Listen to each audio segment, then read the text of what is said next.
বসে থাকতে হয় এবং ফজরের পরের এই বরকতময় সময়টা বসে বসে আল্লাহ পাকে জিকির করতে হয়। প্রচুর জিকির আছে, আমার তো মনে হয় 50-60টার মতো জিকির আছে ফজরের পরে করতে হয়। খুব ইম্পর্টেন্ট কয়েকটা বলছি। এই যে আয়াতুল কুরসি আপনি ফজরের নামাজের পরে পাঠ করলে কি হবে? মৃত্যু ছাড়া আপনার জান্নাতে যাওয়ার কোনো বাধা নাই।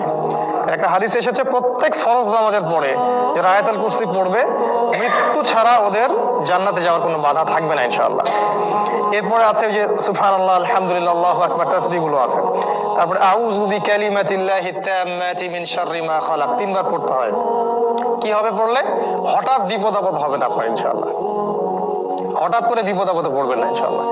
একটা খুবই খুবই ইম্পর্টেন্ট এবং শক্তিশালী দোয়া আছে, বিসমিল্লাহিল্লাযী, জানেন তো এটা? লা ইয়াদুররু মা ইসমিহি শাইউন ফিল আরদি ওয়ালা ফিস সামাই ওয়া হুয়াস সামিউল আলিম।